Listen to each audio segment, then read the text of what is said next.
Kia ora everyone and welcome. Okay, so I got me the Order 1886. I mean, I was going to wait, but then I thought, you know what, stuff it. I just had to buy it. I can't be bothered waiting and then waiting for some first impression, reviews and stuff. I thought, stuff this. I'm just gonna buy it. I saw it on the shelf and I was like, stuff it. So this video I'll be talking of my this is kind of like my first impression opinion pieces. Keep in mind, I'm not a reviewer, game reviewer or anything. I'm just a gamer that likes to play games, and I thought, hey, stuff it, I'll make an opinion piece on my first, impressions of the game of this game, The Order 1886, aka the aka the cutscene 1886, aka the rental 1886. There's so many on online, but anyways, this is my first impressions video of what I think so far. Anyways, okay, now first up, I want to talk. I actually want to talk about the gameplay. So, for the most part, the gameplay is very solid, very easy to to use. It doesn't you don't have to like um, familiarize yourself with the HUD and the controls or anything. It's pretty much what you would expect from any other third-person action adventure shoot 'em up game, similar to pretty much all your other games like Uncharted and Gears of War and all of those other third-person shooters. Very cover based. The very cover based game. You pretty much go into cover, weave in and out of cover, um, and eliminate your enemies, your foes like that using cover and stuff. The weapons of choice is in abundance. There are heaps of varieties of different weapons that you can use, from pistols to burst pistols to shotguns to sniper rifles to machine guns. So the variety of weapons that you can kill your enemies with are in abundance. The other thing that I quite like are the futuristic guns that you can use, like that are made especially for the Order. Like those guns are pretty cool. Like you've got this thermite gunny thingy where you spray this this chemical into the air and then you shoot like this missile and then it like explodes the the chemical the futuristic guns that the Order has is very unique, and the one that I really like personally is the arc gun. I think it's called. It's an electric gun that zaps your foes and like rips them apart, and you see like, and you've got like blood spitting everywhere. I quite like that gun.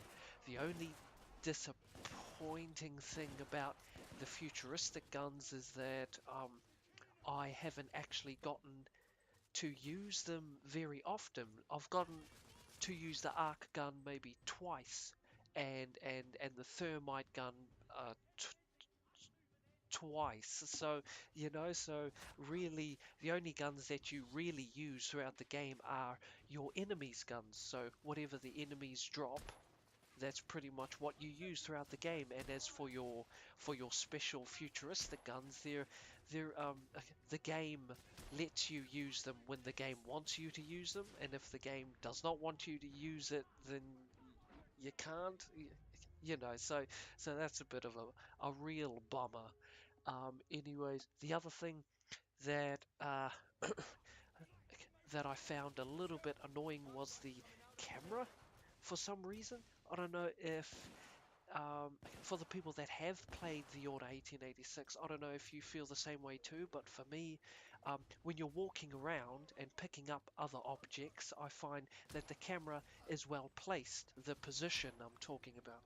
But as soon as it comes into the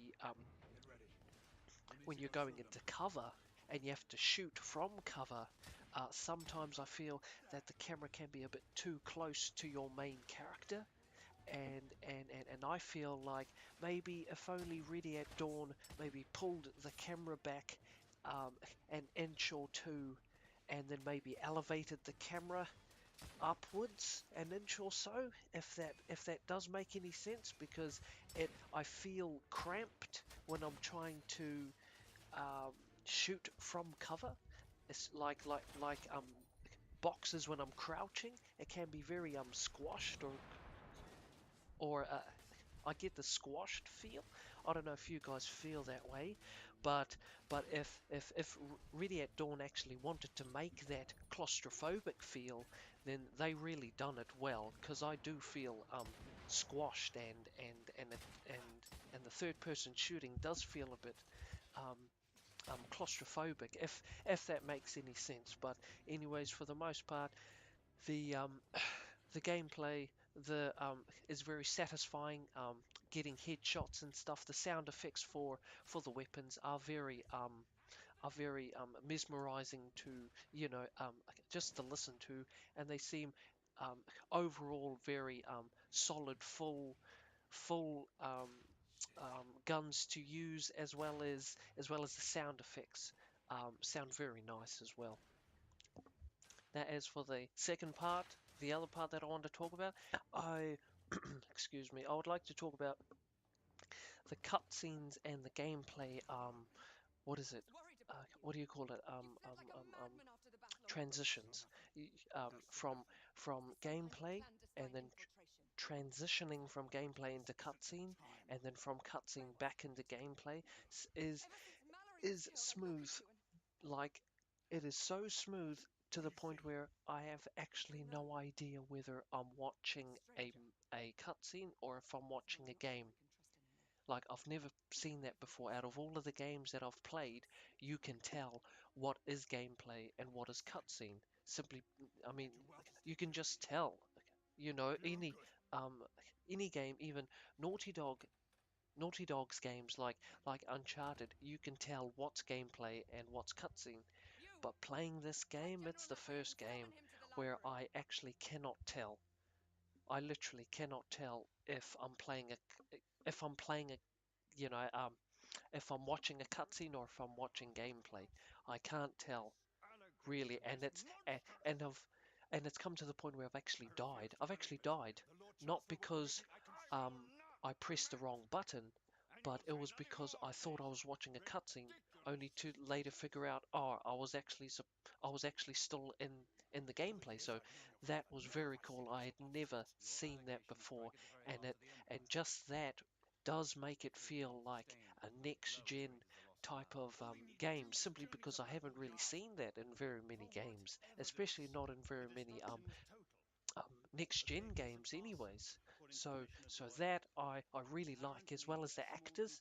I was very impressed with the actors, with the voice acting, um, to the point where I actually would like to see the making of how the cutscenes were made, simply because, and also the actors give like Oscar worthy performances. I couldn't believe it. It was like something worthy of like what Naughty Dog would have as their cutscenes.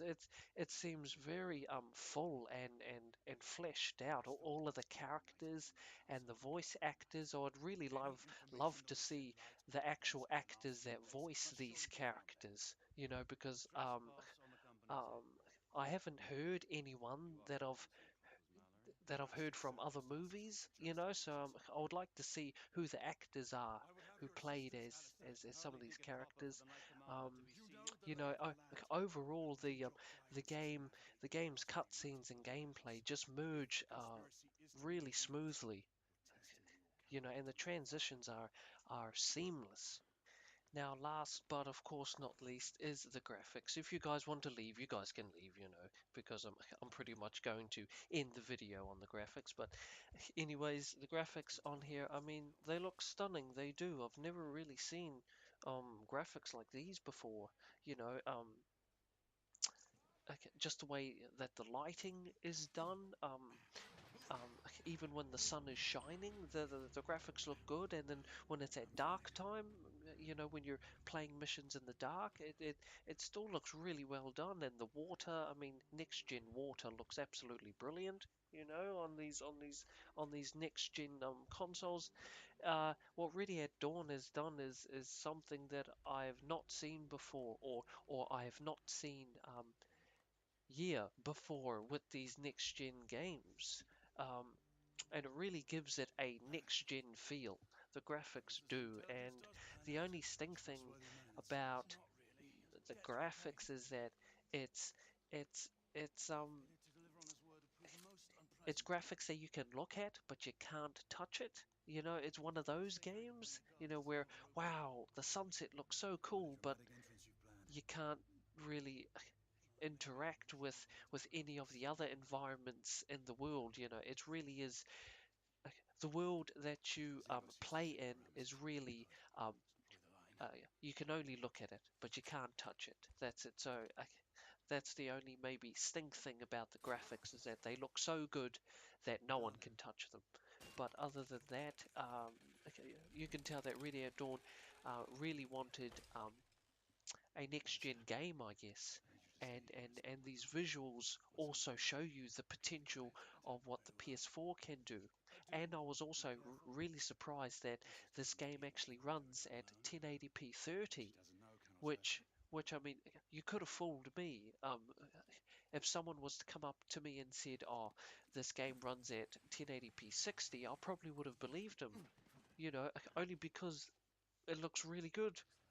You know, um, Again, you could have fooled me if you said this game was running at 60 frames. I would have believed you straight up. But just to see that this game is actually running at 1080p 30 only tells me, maybe the future, what the future can hold in terms of um, 60 frames. So if the game looks this good at 30, imagine what 60 would be. Okay, so I know what you guys been all been waiting for.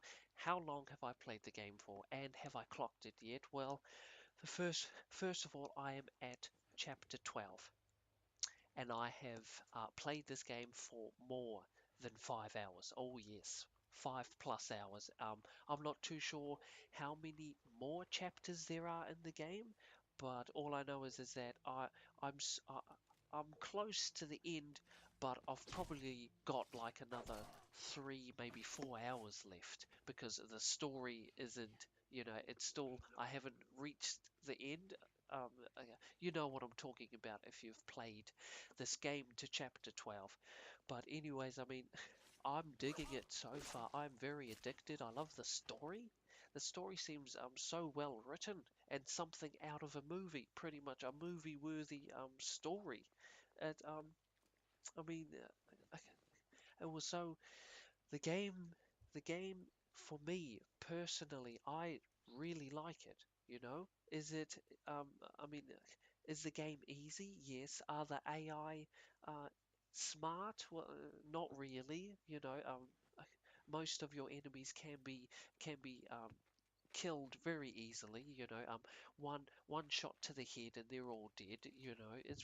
It's very easy to kill your enemies. Not much thought goes into how to dispatch your enemies and stuff. But for the most part, the story has me intrigued, and I love it. I love the writing, love the acting. Um, for me personally, uh, I have not regretted my purchase. That's pretty much it. If you guys are wondering, oh, should you buy this game or should you not buy this game, dude, it is up to you, man. It all comes down to you. If you feel like you want to buy this game and you really want to play it, well, then by all means, play this game. I mean, buy the game if you want to. But if you do not, if you think that it is a waste of money buying this game for full price, then by all means, don't buy it. It's as simple as that. You know what you want to do. You know what you're looking for in a game. So really, I mean, I'll leave the decision up to you. All I'm saying is that this game does need to be played. Whether you rent the game or buy the game, it is up to you, man. All I'm saying is that it is an experience that you should experience, I guess, whether it be rented or, or bought, it's up to you. But for me, I paid the game at full price and I have not regretted the game yet. And I've put more than 5 hours into it. I still haven't clocked the game yet. Um, that's pretty much it. That is my first. Um, this is just my opinion piece. As I said before, I'm not a reviewer, game reviewer, or anything. My um, this is my first impressions opinion piece, if you will. If you liked the video, hit that thumbs up. If you did not, then please hit the thumbs down. This is me. I'm out. I'm going to go play me some more 1886, some more cutscene 1886. So, with that being said, later.